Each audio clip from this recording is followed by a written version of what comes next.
I just wanted to zoom in on that, the fact that you were teaching ethics, and during your prolonged confrontation with your former employer, the University of California, did you ever sense at any moment that they even perceived the irony of sacking an expert in bioethics over an issue involving his ethics?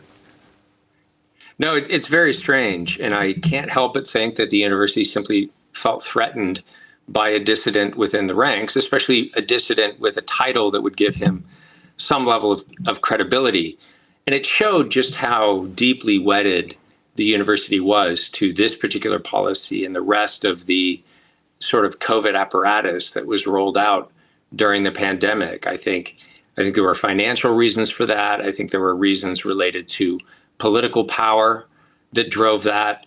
But it did make for a very strange and, as you point out, ironic headline that actually got quite a bit of attention, right? University sacks or fires, as we say here, fires their director of ethics for challenging the ethics of one of their COVID policies.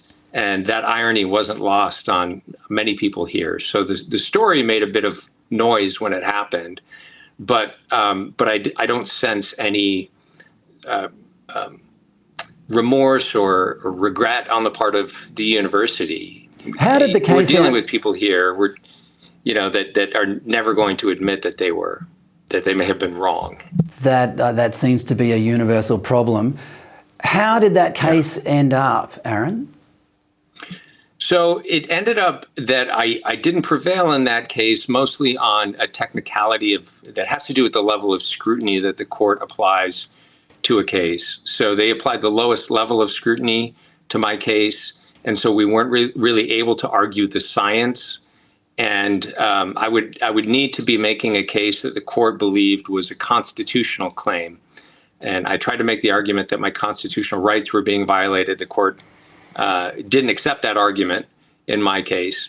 And so they applied a very low level of scrutiny and said, well, Kheriaty has his science and the university has their experts, and we're not really going to adjudicate between the two. We're just going to basically defer to the institution. And we saw the courts behaving in that way throughout COVID, never wanting to question any of the policies that the other branches of government were putting in place, or that even unelected bureaucrats like public health officers at the federal level or at the state level here in the United States and elsewhere. We really saw the courts take a very deferential approach to, allowing people who claim to be experts and claim to have all the answers, really to run roughshod over individual liberties and over constitutional rights.